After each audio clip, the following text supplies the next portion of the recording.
Hello, and welcome to 100% Real with Ruby. Today, I am speaking to Kait, and we were actually just talking just because I wanted to get to know her before I start the podcast, but we just hit like this massive thing where there are people not even in bodybuilding, like people not competing, falling into this cycle because our social media feed is filled with like competitors, people wanting to just lose weight, but then it's like, I want to lose weight. Oh, why don't I do a bikini comp? It's becoming all the trends that people like, the skewed perception, I guess, of what weight loss entails, the skewed perception of what things should look like.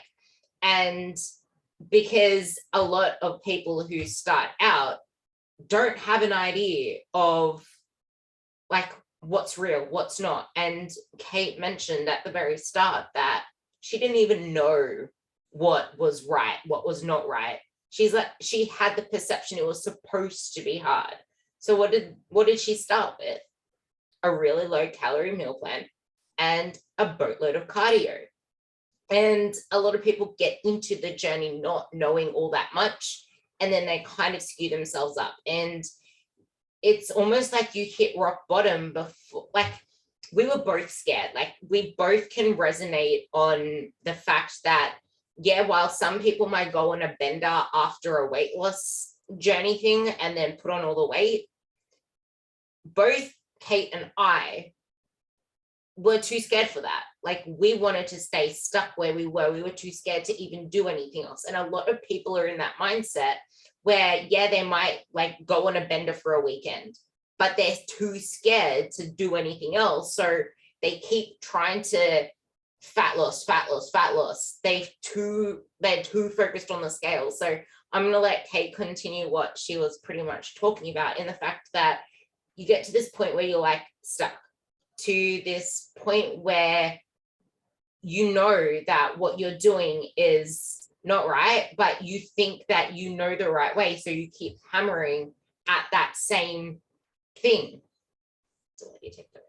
Yeah. So for context, my first prep, it was coming out of ending my basketball career. And so I was in a super dark place at the time of my life. I'm just escaped literally a very, very abusive relationship. And so I was going through a lot of just self-loathing. I was embarrassed. I allowed it to happen to me. And the amount of energy output and restriction was something I could control, but it was also an exercise of just self-hatred almost, in a way. And so it got to a point where, for context, now I am about 123 to 125 pounds, just, normal weight fluctuation there. And I got down to like 94 pounds at my leanest. And post show, like she said, I became afraid of food. And it wasn't because I went out and like had a bender. I've never been a food focused human. It was simply due to diuretic use, cutting water, and restricting sodium. And so when I went out after that, my family, and they were huge seafood people, it was a lot of sodium overload for my body. And I ended up having really aggressive edema for days. I ended up in the hospital, and then I was afraid of food. So instead of opening up flexibility, my diet actually became incredibly restrictive. I only stuck to my meal plan. I kept doing the same things because I didn't get a reverse dieting guidance out of it. I didn't even know what that was. And it allowed me again to like exercise that. Okay, cool. Well, now you get yourself here, you fucking idiot. Like, might as well just keep doing this to yourself. And it was terrible. I was in a super dark place. And the only thing that really got me out of that was I actually ended up in the hospital with my mom. I was on the little bed with the doctor, and he's looking at all my vitals, and we're getting blood work and all that. And it comes back, and he's like, "Look, dude, if you keep this up, like your heart's going to give out." And at that point, like, I remember being so numb. Like, I remember this so vividly. I was like, cool, I don't care. But in that moment, I actually looked at my mom, and my mom, her eyes started watering, and she started crying. Like, she's just looking at me like, I'm going to lose my kid. And I look at the doctor and I go, listen, I'm not doing this for me because right now I don't give a shit. I was like, but I can't see her like that. And at that point, I decided like, I need to save myself, and not for me, but for her. And I started doing all my own research, and I started just really diving in and educating myself and finding sources and talking to other people. And just like, I had to find a way to survive and get out of this very dark hole. And that's what got me into coaching in the first place, was like, I want to be the coach that I still need. I mean, I've hired other coaches, and unfortunately it's a lot of bullshit on Instagram, and it's glorification. And you think you find someone that's right because they say all the right things. And then you work with them and you realize that, unfortunately, when it comes to bodybuilding, especially, it's, you have to remember, it's a business. So it's like, if they can continue to get you to compete, well, they're saving their money. They're getting revenue for their business. So it's not always a health first industry. And so, I was competing over and over and over and over and over again. And then after this last year, it was like the icing on the cake. I want to make it super clear. I love bodybuilding to death. It did a lot for me. It's not the sport that did me this way. It was just too aggressive protocols for too long and not enough breaks. And I take, extreme ownership over that, because I'm smart enough, and I do at this point, and I did on some points, know better, but it was almost like I know how to teach it. And I would never ask a client to do that, but I am broken somehow inherently. And therefore I have to get incredibly aggressive when it comes to dieting. That's just the way it is. Right. And I believed that about myself, and I spoke it over myself. And when you speak shit over yourself, you manifest your own reality. And so that's what I did. And it came to the tipping point where at the end of my last season, my health went to shit. I mean, my blood work, I have 0 reproductive hormones, 0 testosterone. My CRP is incredibly high, so that's an inflammatory marker. My LDH is incredibly high. That's another inflammatory marker. I had chronic rhabdo. So now, even today, if you followed me at all, I made a video and I've talked about it a little bit. I took an entire month off of training. Like, I just wanted to get my period back, because on some level, I want to be able to have kids one day. Like, life is bigger than my physique. And I realize my value now does not come from that. That part, like this is going off the live Instagram that I did with Marcy, if you go and watch that, but there is more outside of your training and your diet. And I love it. Like, people love it when we bring our stories into this, but you girls know that I also did not focus on what happens next, because that's the thing. Like, when we start something, do we ever think about what's going to happen in a few years' time? Do we? Like, so I call that I think a lot of people, actually, I know a lot of people, it's always like, you're aware of possible negative outcomes, but we have this superhuman complex, like, it's not going to happen to me. Right. I think at the time I was doing all these things, like, I had heard about girls who couldn't have kids, that had reproductive issues, that had hormone issues. And it's like, that's fine. I'll be fine. You just brush it off. Like, it's not a big deal. I mean, there was my very last prep, I was doing over 3 hours of cardio a day, under 20 fat, and just crushing it. I mean, like 50 carbs at periods of time. And, that's aggressive. That's really aggressive.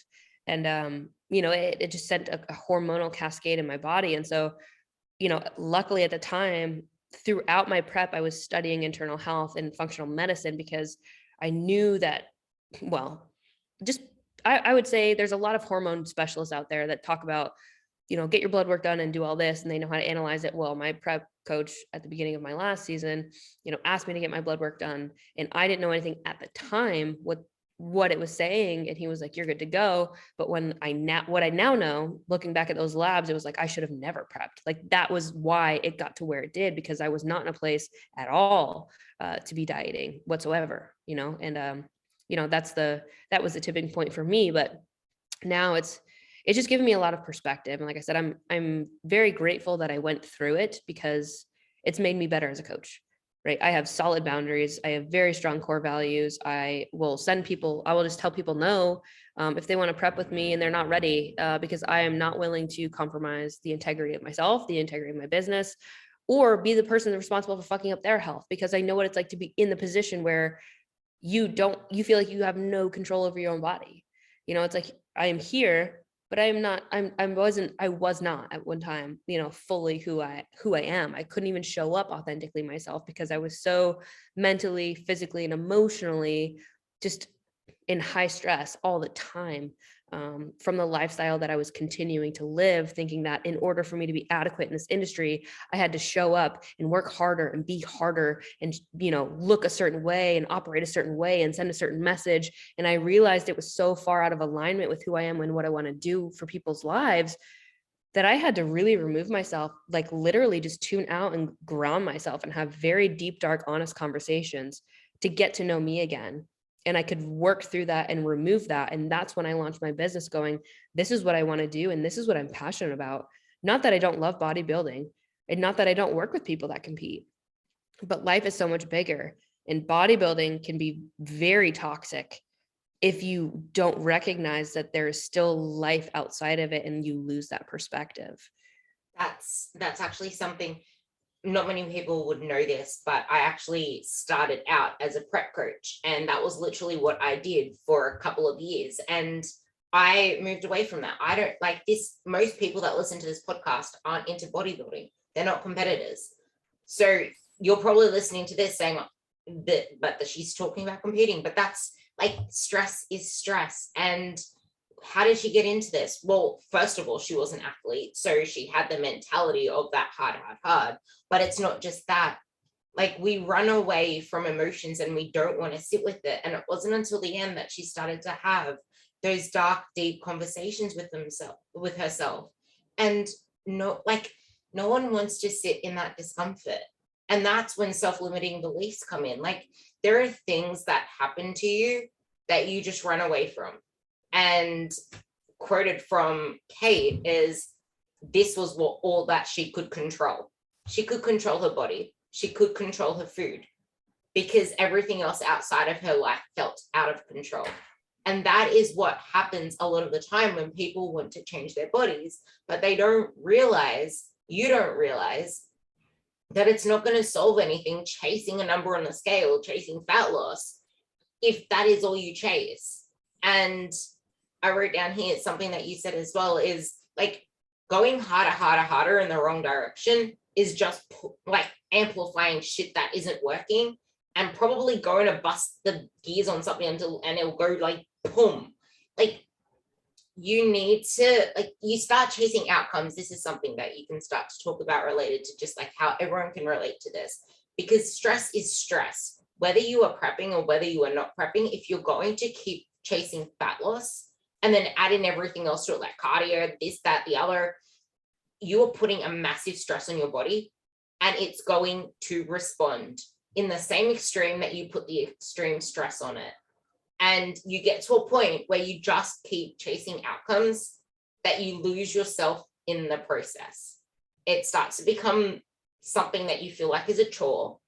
And you keep wondering why your body isn't changing the way that you want it to change, because you keep pushing the same shit that isn't working because you think it's going to work for you. And to finish that little rant off is, it's not like people say, yeah, it's not going to happen to me. But how about on the other end? It's not about trusting the process. The process is pretty much proven. It's about trusting that it worked for you. Because it's like, yeah, well, this was me, for example. Yeah, well, my coach did that to all these other girls, and she looks like she has the same body composition as me. She's the same height as me. She's 5'2". She's 56 kilos, 125 pounds. She's eating so many carbs. She did this, but there's no way my body could do that. There's no way I could do that. It's not just that it's not going to happen to me. It's there's no way that I can do that. No. I'm special. I'm different. I have to keep pushing this way because my body's broken. So maybe. Well, I think it is important to delineate that people are incredibly different, like on a genetic level and a metabolic level, right? So it's not to say that you aren't different, because you are. And I think that that's where coaching gets marketed as one-on-one, but there's a lot of cookie cutter action.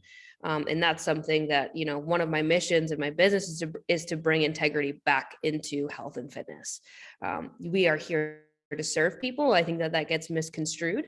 I also think, again, like, if you're really paying attention to the one person in their biofeedback and their demographic and like their history, you should be designing a roadmap for them to get to the end goal, but sometimes it's not the design that they want to go down, and you have to be able to, really educate them on the importance of doing it the right way.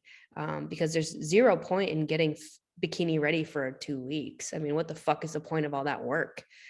So it's like, if you want to get the bikini body, why not sustain it if you're going to work hard enough for it? And then on the other side of the coin is like the adaptation process, right? Why would you possibly want to go if your metabolism is operating like a diesel? I mean, like a Prius, right? And I use that terminology so people understand metaphorically. What happens when you diet down is your body is so much more efficient. So that means you have to get even more aggressive to see the same fat loss. Whereas if you would even just take the time, even if it's uncomfortable for a little while, right, to build up that metabolism and make sure your internal health is where it needs to be, and have the flexibility in your life to go on date nights or be present with your kids or be at a social event, right, and do the life shit, because fat loss can happen and it will happen, but there's zero point in, let's say you can lose 10 pounds and you only have to do the max cardio that you have to do is an hour a day. Let's say you do that. Right. But that's obviously undulating push and pull periods, because it should never be linear. But at the same time, like, let's say that same person, because they refuse to take time away from dieting, right, now has to get even lower with calories. And instead of having to do a max of an hour, they have to do 2, right? That's a fuck ton of effort, right? Whereas if you would just take the time to keep yourself healthy, then you would be able to get to the result with potentially like half the workload. I mean, why would you not do that on top of like compromising your health long term? Because it's one thing where, again, you feel like you're never going to be broken until you are, and then you realize the amount of time it takes to fix that. And in context, it might take me a year really to get everything back, but I abused my body for like 3. So it's like, in context, you said only take a year. Most people would be like, what the fuck? Even 6 months is too long. And that's why it's all relative. Like, and that's what I tell people that come to me that have been like chronic dieters their whole life. They've tried every diet under the sun. I'm like, how do you expect to fix this when you have 20 years of dieting under your belt?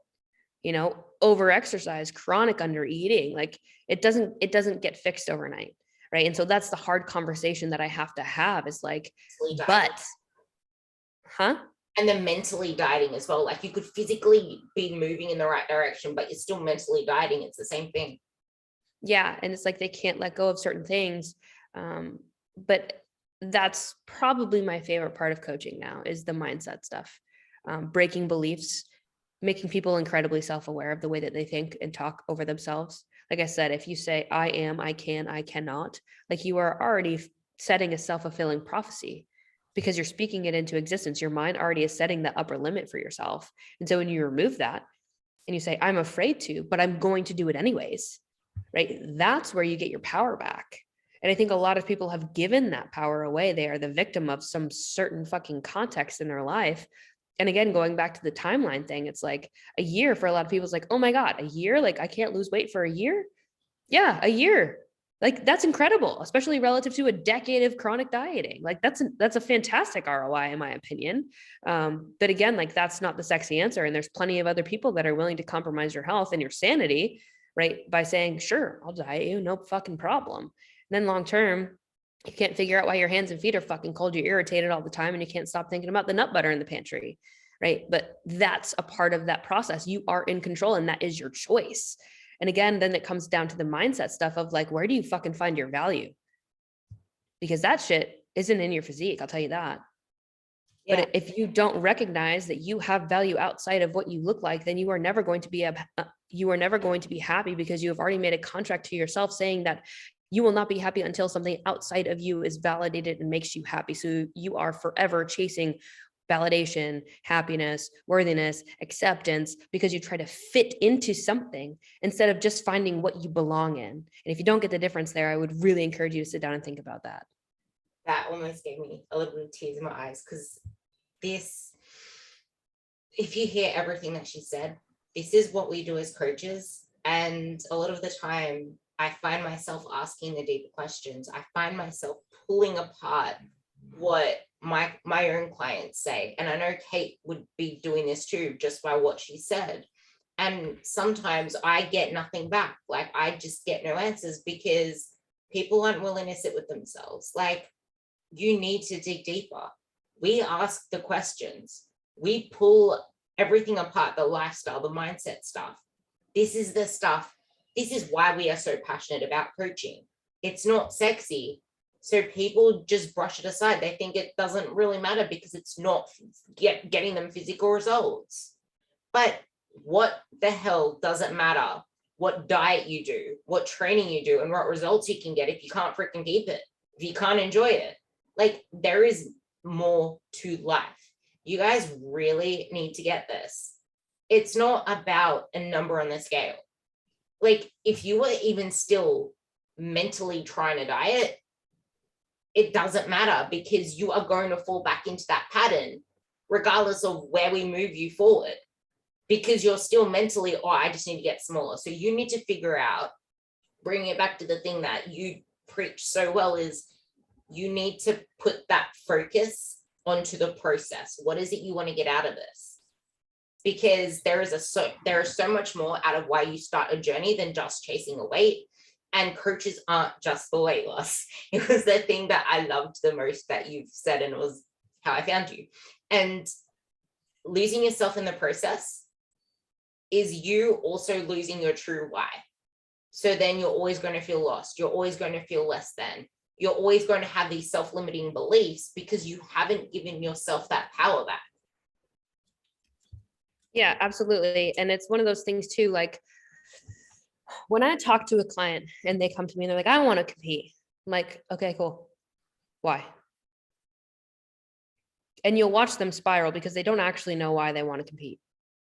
Right? Because unless you are literally have a very strong why, and you have the background and you have the education and you have the knowledge and you have the time, because it is incredibly time consuming, your life will suffer. Like, your relationships will suffer. You will be so fucking food focused. It's disgusting, right? You're going to be irritated. You're not going to have a sex drive. You're going to snap at your kid. You're going to do things that are not reflective of who you actually are as a person. And I think people do not weigh that out.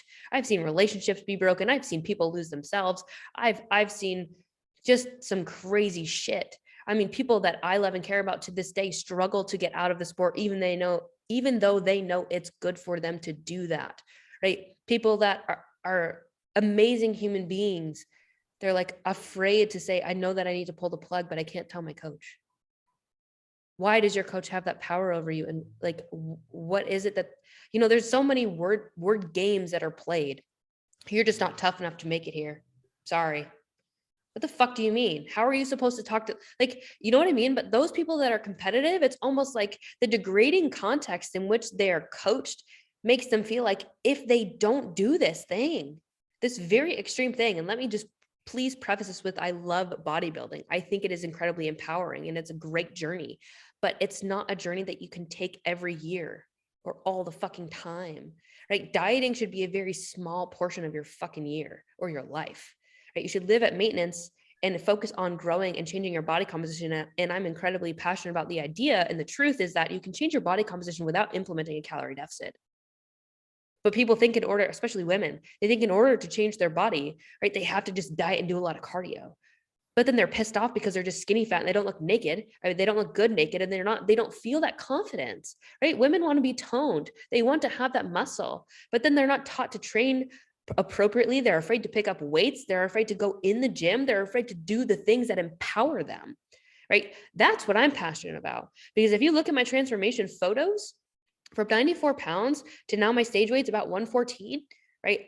That took 3 years of solid overload and training and eating up, right? Doing the right things. And again, like in those phases, I still dieted every year.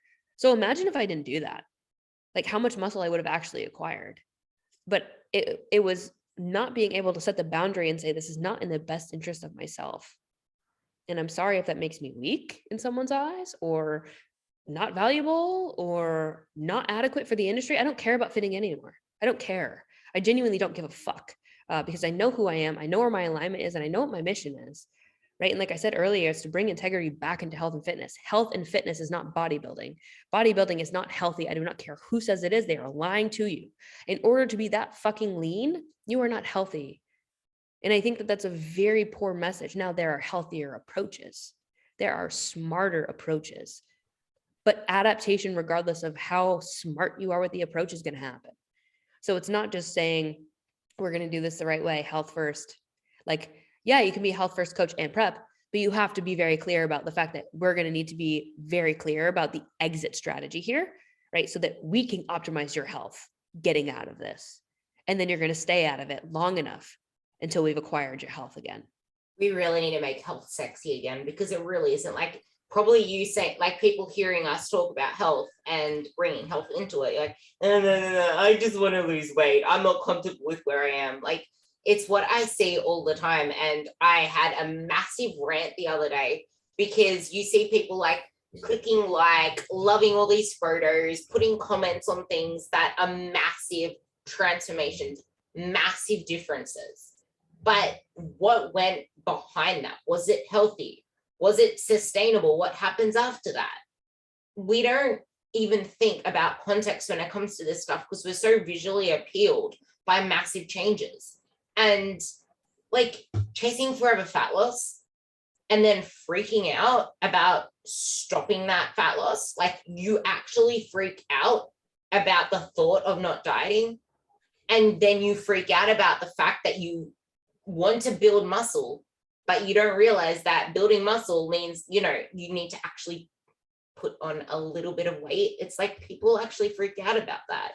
But you are going to have shifts in the scale as soon as you stop dieting, but you can't just freak out like that. And I think there's a lot to be said about all of those things, right? So first and foremost, I get it. And I want to validate all of those feelings, because it is important to understand like where a client is coming from and empathize with them, especially if they've gone through a massive transformation and now they fear gaining the weight back. That's a valid concern. And I think it's really important for me too. Like, that's why I have onboarding calls and I screen for them, because I need to know where they're at. And there's a point where it's like, you're just not ready for this journey, and that's okay. I'm going to send you some resources, and when you are ready, like, we can level up together. And so it's like, you cannot force somebody to see something they aren't ready to look at. And you can tell people time and time again, and that's why I beat the same drum. But I also understand that the first time you hear it, it might not hit. It might be the 5th time. It might be the 15th time, right? But on some level, at some point, that message is going to resonate, and you're going to go, holy shit. I wish I had looked and listened and heard that sooner. And so I got a question on my story the other day. I pulled it up because I think it's relative to this conversation. I posted a Q&A, and they were like, going into maintenance in a few days after a deficit and losing 40 pounds, and I'm scared to gain it again.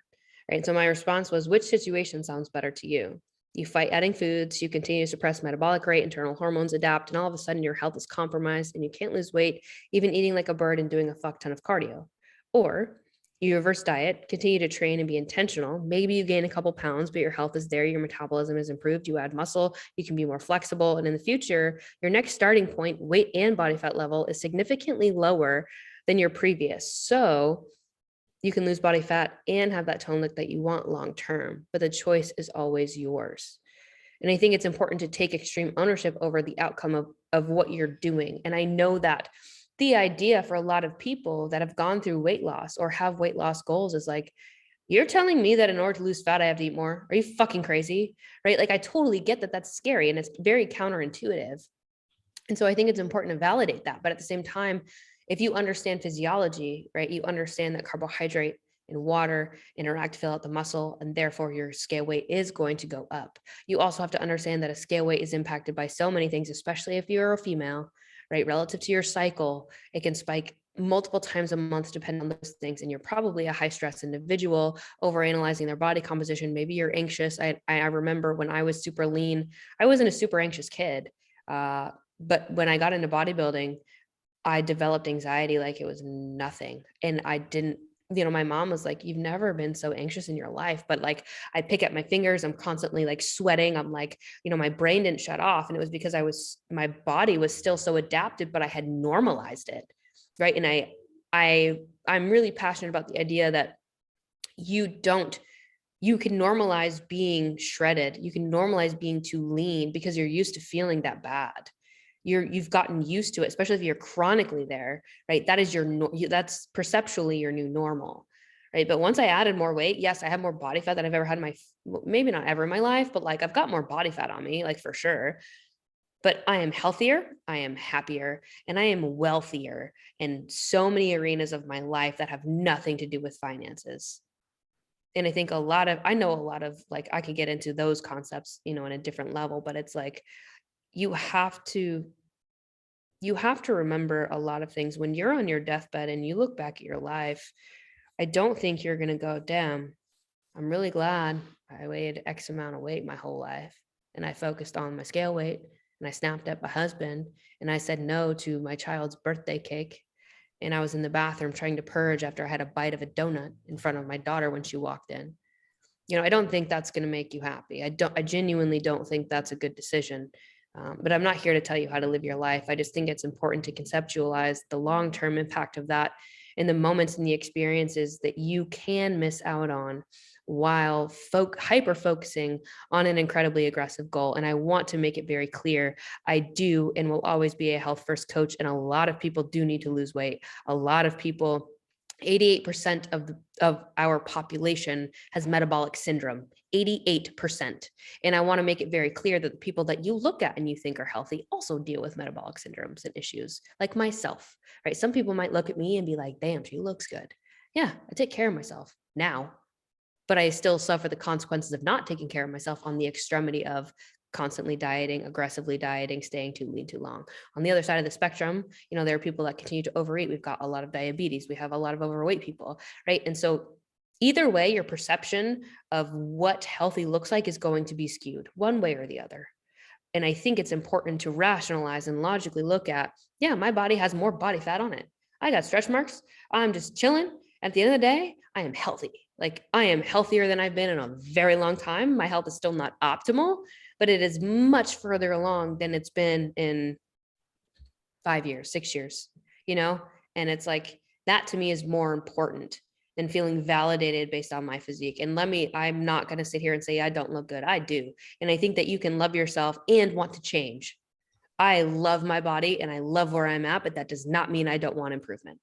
Yeah. Like, at the end of the day, that's where I'm at. And I think that if you can find that peace and understand that your fitness, like literally living a healthy lifestyle and your fitness goals, it's a moving goalpost. It's a pendulum that swings, and it's not about being on or off. And I could really rant about binary thinking, right? There's no dichotomy of I'm on plan and then I'm off plan. I'm in prep and I'm out of prep. I'm in health and fitness and I'm out, right? When you live in extremes, that's why you continue to yo-yo. Whereas if you go, my life is really stressful right now, like the amount of effort that I can really put into it, I don't know if I can hit the gym 5 days a week, and I don't know if I can do cardio 6 days a week, but what I can do is control my nutrition. Right. So I'm going to really focus on that element and just getting steps. I'm going to aim to train realistically 3 or 4 days a week because I know I can hit that. Right. And then on the other side, where you can put in more effort, right, then you do that. But it's never about being on or off plan.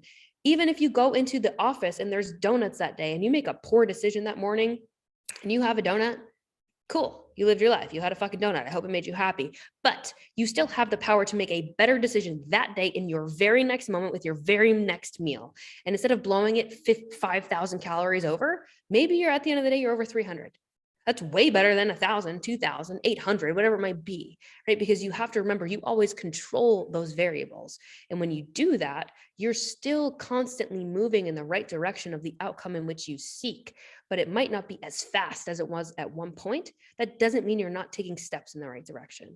You need to have the right mindset to be able to develop this awareness. And as you say over and over, you have extreme ownership over the outcome by the choices that you take. And it, like, if you're not going to come to it with the lifestyle mentality and you just want to get there quick, get there quick fix, you're going to short spin yourself. Like, there is a healthy medium. And like she said, both extremes are going to send you down the rabbit hole. So it's the mindset. I'm going to let you jump in. It's the mindset behind what actual approach you take, because you're always going to blow it if you have a donut, if the mindset you have is still in that quick fix mentality. Well, and here's the thing, like most people that want a quick fix have done a million quick fix diets. How'd they do? And I'm being dead serious, and I'm not making fun of them. Like genuinely so. They've tried every diet under the sun. They do Avocare, they do Herbalife, they do whatever is trending on Jennifer Lopez's, Vogue or whatever the fucking fitness magazines are out there, right? They do these things that they're not sustainable. And then they come to a coach and they're like, well, I want to lose 20 pounds in 5 weeks. And I'm like, I can't do that for you, period. I won't. I mean, it's not realistic, right? And that's where a lot of people, especially new clients, like they're scared because it's like, whoa, this is way different. This is scary. There's a lot of resistance. I'm scared of this. Wait, like I had a client, and I'm telling you right now, like she's going to be a rock star. I'm very excited for her. She was training for a marathon. She was working with a coach that put her on 20 fat, less than 100 carbs, and mediocre amounts of protein. I mean, she's very low calorie training. Like this girl does ridiculous amounts of cardio, right? And she's a spin instructor on top of her own training. So her output was ridiculous. And she was so inflamed and so overtrained. Initially, I doubled her intake. And she was frustrated because her weight maintained. And I'm over here smiling and cheering, like, what the fuck? That's amazing, right? I doubled your calorie intake and you're maintaining your weight. There's less inflammation. There's more definition. Her digestion system is improved. Her bloating is down. And I'm like, why are you like, she's like, I'm not losing weight. And I'm like, I know, but look at everything else, and it's because especially women in their 30s and 40s and 50s, I see it a lot where they grew up in diet culture. And so it's like, they're only focused on the scale. And if the scale goes down, it is a win. If it goes up, it's body fat. And they're like, it's only those two things exist, which again, logically is not the reality of the situation whatsoever. Right. But her energy is better. Her performance is better. Like she's showing up to her classes doing better. Her mile times are increasing, like all of these concepts, but she has trouble taking days off. Like when I tell her to take a complete rest, it's like, what am I going to do? I have to work out. No, I can't sit. I'm going to get fat. Like these illogical fallacies, like all of these concepts, you have to break and you have to go, okay, I feel a lot of resistance here, but I have to do something different if the outcome in which I desire is different from the things I've already tried. And that's where, again, it's like, you have to realize that, yeah, it's going to be scary. It's supposed to be different than anything you've ever done. If it is the same, then I would say you're not really doing anything different. And the outcome will likely be the exact same in which you experienced the first time. And so if you can rationalize it that way, it's almost even more exciting. This is an opportunity to see what the fuck your body can do. And like, that's empowering. That's exciting to me. And so whenever I feel resistance in my own life, I lean into it now. Like, I don't know what the fuck is on the other side of this. I might really fail. And I want to share this too, because I think it's important that it would be unrealistic for you to be very good at something the first time you've ever done it. You don't have the skill. You don't have the knowledge. It's like people that want to come in and diet, but they're like, oh, I'm going to lose fat and intuitively eat. Like, do you know anything about nutrition? Like, good luck. Because the Oreo is going to tell you intuitively that you should eat the whole fucking box. You intuitively ate to where you are now. That's my little saying with intuitive eating. But it's so true, because you need to gain like awareness and knowledge of the journey itself. You need to learn your body through this journey.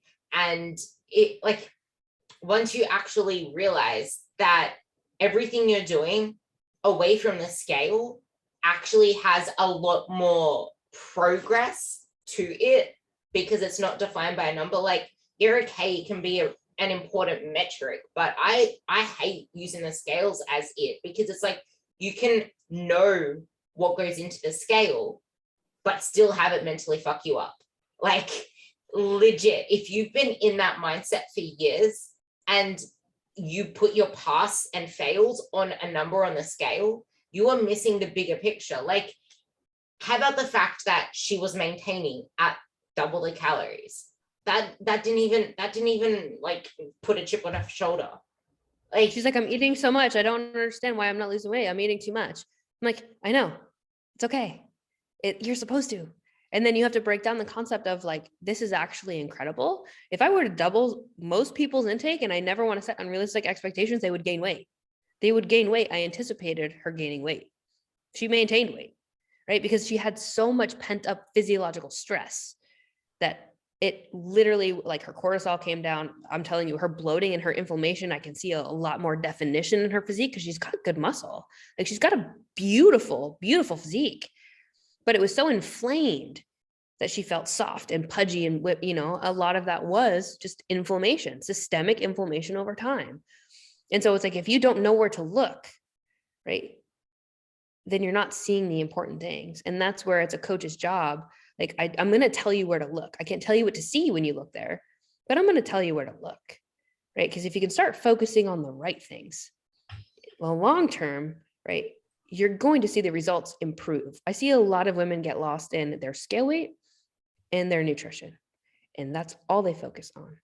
They do not hold themselves accountable when it comes to training and overload and intensity and tracking a logbook, ensuring that every single week they're beating that, they're challenging themselves, right? Because, you know, I really love to use the word force when it comes to adaptation. If you go in the gym and you pick up the same weights and you do the same rep schemes for the same amount of sets and you're not seeing changes, that's exactly why. Because you're doing the same shit over and over and over again, and it's easy. Adaptation, you have to force. It is uncomfortable, right? You have to get to a point where you know where your failure point is. And again, that's exciting. I know a lot of people are afraid to fail in the gym for whatever reason. They're afraid of judgment. To me, it's exciting. I'm like, all right, well, there's my limit. I'm going to break that bitch. Like, to me, it's like, I'm going to beat that. That is exciting. And when you do that, guess what? You're forcing adaptation to occur. You are forcing a change in new structural proteins to build, right? Because now there is a demand for that to be acquired, but it is not easy to do that. And so you have to be intentional, right? You need to go into the gym with intent. And I always, like, my pillars of my business are leadership, integrity, fortitude, and excellence. And excellence stands for excellence in everything that we do. So it's not about perfection. It's about showing up and operating in a manner where whatever you are asked to do, you are doing it to the best of your ability, right? So when you walk in the gym, it should be intimidating to you. Like, I get hyped for leg day, but I'm scared shitless. I'm like, oh, look at my numbers. All right, we're just going to go fuck this shit up and I'm going to do it my best. Does that mean I beat my logbook every week? No, that would be unrealistic, especially for smaller muscle groups. That's not always going to happen. My goal is not to go backwards. Right. And then when you get to a point where you're not and you feel tired, guess what? You probably need to deload or to pull back. But like, that's where your coach should be monitoring all of that biofeedback to go, okay, we've been on the same block. We've been stuck for like the last 3 weeks. Let's go ahead and break. You know, that mindset behind your training. It is very hard to have this mindset into your training. It is very hard for you to mentally force adaptations if you've been shrinking yourself your whole life. And if you come in underfueled, if you come in with that mindset of less, you are not going to feel motivated. You're not going to feel like you can smash it up every single session because you don't have that in your system. Like, it's just really hard to have that mentality when everything else around you is in tiny size, like in half size, super size, shrink size, the opposite size. There's super size and then the small size. But yeah, and I always ask people, like, which would you rather have if you could pick? Let's say you hit your goal weight, but you hate how you look in a bathing suit. Let's say you're 5 pounds heavier than your goal weight, but you feel like a sexy motherfucker. And you're like, yeah, I got the shape I want. I look great and I feel good. Like, what is more important? And every single person is going to answer B, because nobody wants to be skinny fat and nobody wants to feel uncomfortable in their skin. So then it's like, why do we put so much emphasis on a number that we want to weigh instead of an aesthetic goal that we want to achieve? And when you focus on that, then the workload becomes much easier to focus on, because you know that in order to change your physique, you have to put in the work to get there. And on the other side of the coin, you cannot just train and train and train and train and train, even if you're eating up.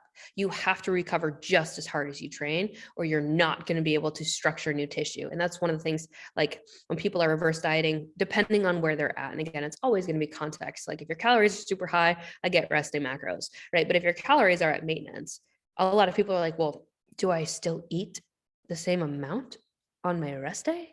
I'm like, yeah, because you need energy to recover. Right? You don't have to earn your food. I don't know where that concept comes from, but a lot of people think that way. And it makes me incredibly sad. Like, you do have a resting metabolic rate where most of your energy demands actually come from. Like me sitting here talking to you, my brain requires glucose to have this conversation. I'm blinking in my you know what I'm saying? Your automatic nervous system, right? Requires energy to operate, my heart to beat, my eyes to blink, my mouth to move. Like, all of those different things. Like your body in general just requires energy. So let's like, do you feel like you have to earn that? No, you need it. And again, like quality of life is a thing. So there's just so many different factors in belief breaking series that you have to go through. And again, you can't force that on someone that doesn't want to do it if they're stuck in that rut. And I think it's important to just recognize that, because I remember when I was there. I can't judge them for it. And I have a lot of compassion for them and a lot of empathy, because I know what it's like to know you need to be doing different, but you haven't gotten the power back to start fighting for your fucking self because you think somebody else is going to do it for you. And I promise you, at the end of the day, you are and will always be the product of your choices, and nobody is coming to fucking save you. You need to get really realistic about what it is you really want. Like, actually zoom out. Like, you need to slow down. Most of us are going too fast to even realize any of this. Slow down and ask yourself, is what you're doing actually getting you to where you want to be? How long have you been trying at it? How long have you been trying to, oh, I know what's right, I know what I need to do? Because it's not easy. It really isn't easy, especially if that's all that we know, especially if we are uncomfortable to even sit with ourselves. And it is so true, because I see it a lot where the scale is literally the only thing you think of, or losing weight is literally all you can think of, that you're not even willing to be okay with focusing on actually getting the habits right, getting your mindset right, actually getting yourself into a place to lose fat. Because yes, sometimes we need to actually go into that fat loss phase and push it for quite a while, but you can't see success there if your mind isn't right first, and if you don't come out of that to build a base to then go from. And I think it really all comes down to, again, like, what is the purpose? And I think a lot of people forget to ask themselves that question, right? I get this all the time. Well, what supplements do I take? Well, for what purpose? You know, what X, Y, Z? I mean, it's all the same questions. And again, for what purpose?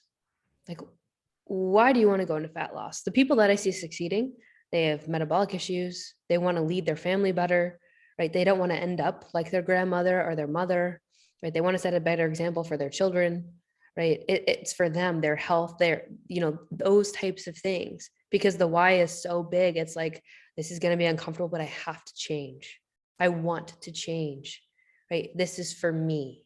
And I think when it comes through a form of self-love, instead of, I fucking hate my body, oh my God, I'm a fat whale, blah, blah, blah. Like, you would never talk to your best friend or someone that you love that way. Like, genuinely so. You wouldn't do that. So it's like, why in the fucking world do you talk to yourself that way? Why do you think so little of who you are? Right? That is incredibly sad to me. And I get it, because again, I've lived in it. I thought the same fucking thing about myself. Then I realized, like, I'm manifesting my own reality, right? I had relationships where people didn't value me. I didn't value me. Why the fuck would they? And so it's like, until you can realize, like, you need to love yourself harder than anybody else will. And again, I'm not, I didn't used to be a woo-woo person. I used to think like spirituality and all that stuff. I'm like, oh, that's fucking weird. I'm not, but I wasn't ready for that. I wasn't ready to engage and go there with myself. Right. And it wasn't until I hit rock bottom, that element really took off for me over almost a year ago now. But it's transformed my life. And I had to sit down, like I said, and I had to reflect on my value and what it was and who I am. And instead of trying to like fit into these different demographics, environments, whatever it might be, I just had to be myself and find where I belong. And that has changed my life in so many different ways, because I just started being who I am and not trying to be something that other people I thought would want me to be in order to be beautiful and inspiring and all that shit. I think it's just owning your shit and being authentically yourself and sharing that. And your people will resonate with you. They'll support you. They'll love you. And people that want to judge you, at the end of the day, like, they're going through their own shit, man. Like, it's okay. We all have, like, we all are imperfect. We've all had times where we've done, said, thought things that weren't great. And I think it's important to humanize yourself, but also, like, if you find yourself being one of those people that's constantly, like, for example, people always pick on women in the gym. They'll be like, oh my God, do you see what that girl's wearing? For me, I'm like, damn, I wish I had the confidence to wear something like that, you know? And I think that when you can reframe it, it's like, well, you're right. You're kind of shitting on her because you're insecure, right? Like, I get that all the time, and I don't wear stuff like that, but I hear people and I'm like, who cares? She feels great. She's confident enough to wear that. Like, let her own her shit. You know, I think it's important to, focus on improving yourself, and focus on doing the things that light you up and removing the things that don't. My dad taught me at a young age, addition by subtraction is a real thing. And when he said that, at first I didn't get it. Then I had to realize, like, your life can be significantly higher quality when you remove all the negative shit that's holding you down. And that, to me, is a concept that I share a lot now, because it's true, right? And so breaking away from things that no longer serve you doesn't make you a bad person at all. And I think a lot of people put that on themselves. But when it comes to doing what is best for you, again, at the end of the day, you live in your head. You live and die in your body. I mean, you have to control those variables and show up for you. And that's where, you could get into conversations about, well, my friends wanted me to drink and I did, and they're self-sabotaging me. My boyfriend brought home pizza and, like, he's self-sabotaging me and my goals. And it's like, no. Like, they aren't where you are. You've chosen this. Like, you need to own that, and you need to set boundaries. And the people that love you are going to support you and want to see you win and succeed. Those who don't understand are probably going to judge you, but that's okay. Because at one point you would judge people for doing the same thing because you weren't at a point in your life where you could understand and resonate with that.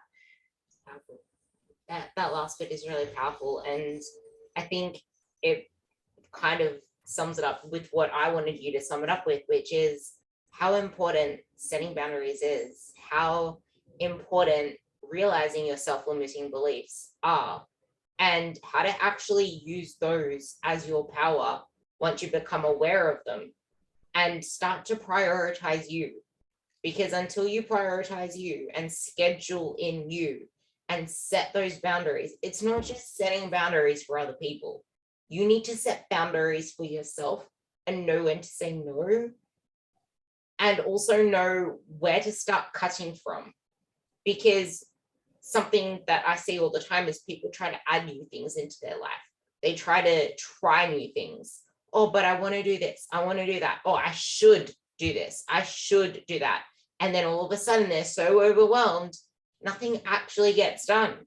And you don't even realize what's going on, but it's the fact that you haven't taken anything away to make room for the new you. I think there's a lot that you said that was really important there.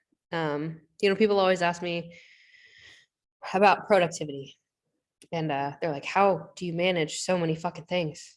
And I'm like, people want to know what my morning routine is, right? And they're like, what do you do? I think the more that you try to add shit, that's why you're not being productive, right? You think you need to wake up and do some spiritual routine, and then take a walk, and then read a book, and then do some yoga, and, like, journal, and, whatever it might be, and then start your day. Like, what if you the night before already had a task list laid out, and you woke up and you knew exactly what you need to do, and you just fucking dove in, right? I'm not saying that's for everyone, but it's like, until you remove the shit that you say you need to do or you don't have time for, or, like, look at where your attention goes. Where your attention goes, energy flows. And most people want to live in distraction. When I'm working, I am not on my phone. I do not touch it. When I wake up in the morning, and I wake up at 4:30 in the morning, I start my day by 5. I do not open my phone until about 8 or 9 a.m. because I'm doing deep and very important work, and I need my analytical brain to be functioning and focused. And so it's like, instead of adding shit, you need to look at all the things that are distracting and taking up your time, because people are like, I don't have enough time in the day, and you do. And I'm like, really? Because we all have the same 24 hours. However, I limit my distractions, and I'm very intentional with my energy and my focus. And if you can do that, you will be just as productive, if not more, right? Because I'm not going to sit here and say I'm the most productive person. I have lots of improvement that I can make. But it's about taking the steps in the right direction. And I know that you talked about coming along in self-awareness. And I want to be very clear, like, this is not something that just happened overnight for me. If you go back in my, things I started talking about, self-efficacy, right? That journey started for me in like 2017, 18. I have a podcast on it with my friend Jordan Syatt. And that's where it started for me. It was like deep diving into who I am. Like I knew I was not in alignment and there was something off, but I didn't know what it was. And so I've been doing that now, like I said, for years, to get to this point where I am just fully and authentically, unapologetically Kait. And I love her. Like I love myself as I am. And I'm not here to fit in with everybody. You know, one thing I always say is like, I'm not here to be liked. I'm here to be known. Like, if nothing else, you're going to hear my message. You might hate me for it. You might be like, you're a fucking bitch or you're crazy or, you know, blah, blah, blah. And that's okay. Like, I totally respect your opinion. It's yours. You can have it. But my intention is always good, right? Because I don't want to see people hurt like I did. I don't want to see people get lost in the sauce and lose themselves and only think that their value is on the outside or even as their human being. Like, you have so much more to offer. So it's like you're limiting yourself. You're holding yourself back. And the only person that's ever going to be able to let your light shine vibrantly and abundantly is you. But you have to be willing to see it within yourself first. That's when you break through your limiting beliefs and when you actually start to sit with yourself, figure out what your purpose is in any pursuit, figure out why you want to do what you do and how you want to feel, how you want your life to look like, to feel like. That is when you can actually start loving yourself to a better you. Because it's not just about, I love myself, I'm not going to change. You always want the best for yourself when you truly find that inside of yourself. Because I'm literally saying all the time that I love where I am right now, but I always want better. How about Kait? She's the same. We're humans. We always want better for ourselves. So stop thinking that loving yourself and practicing self-compassion means that you're going to be complacent, because there is an element of discipline that comes with that. And it's something that's learnt over time. It's not something you just develop in 6 weeks, just like your dream body isn't something you just fall into in a 12-week challenge. Like, shit takes time. It takes intent. And it takes you having resilience to bounce back from life throwing curveballs at you, because it always will. You're never going to expect what comes around the corner. And the thing is, once you break free of the limiting beliefs, you handle that shit so much better. And you feel better for it. Like, a lot of Kait's words were the word feel, because you feel better. It's not just about, oh, this looks this way. You want to feel it, don't you? It's an energy thing for me, right? And the best feedback that I get nowadays is like, I don't know what happened to you, Kait, but your vibe is different. Your energy is different. Like, I just want to be around you. I just want to talk to you. I just want to engage with you. And it's like, when you show up completely authentically and unapologetically, your light shines like bright. People feel it. Right. And that's how impact grows. That's how, but even quality of life, because there are going to be people always that judge you. That's humans. It's what they do. They love to, especially people that are stuck in the same fucking shit. You'll hear a lot of people that always talk about the same groups of people. Like, I have, family I'm removed from, but every time I go see them, whether it was a year ago or 10 years ago, it's always the same circular conversation, because nothing in their life has actually changed, right? They're not digging into deeper concepts. And one thing I like now is, I study words and what they mean. And I didn't know, when you think of like philosopher, you're like, that's kind of woo-woo, like talking about the world and, all these weird concepts. But it actually means lover of wisdom. And so for me, it's like when people ask what I am, I'm like, I love to learn. Like, I would identify myself with that now, knowing what it means. Like, I'm always learning in so many different arenas of my life. Like, for me, that's what it's about. Like, knowledge for me is power, because if I can understand a concept and apply it, right, and work through things and challenge myself, like, I think for me, life is about figuring out like how deeply I can evolve, how much of an impact I can leave on people. Like, I genuinely, when I talk to people, it's like, well, what do you do? Like, well, concisely, like, I'm here to change your fucking life. Like, and I mean that with conviction, because I am, and I do. And that is always my intent. It doesn't mean it's easy. It doesn't mean I'm not going to challenge people. I do that all the time. And it's actually my favorite part of my job is more of the mindset stuff, but it's incredibly empowering and rewarding. But it's something that you have to, everything that you believe is told to you by somebody else. And one of my favorite quotes is that we challenge all of our beliefs, except for those that we truly believe and those we never think to question. And so it's like, if you say, like, I think it's very important to pay attention to how you speak over yourself and the thoughts that you have, because when you think something, then you have to go, well, why do I think that? And when I started really breaking down the concepts and beliefs and the things that I would speak over myself and where it came from, I realized that it was something spoken over me by somebody else that genuinely didn't even know me, nor did they give a fuck about me. And so when I went through that phase, I was like, why am I limiting my own potential? Why am I holding myself in this box that somebody tried to put me in? I don't fit here. I am limitless. And it's like, so are you. And I think that a lot of people get envious and jealous, when for me, it's excitement when I see somebody succeed, because I'm like, it's possible. I'm fucking going for it. It's possible for me, because, you know, people at the top, and I'm grateful for the relationships and connections that I have, but anybody that you see is successful is still human at the end of the day, right? I know people that have started in really shitty situations.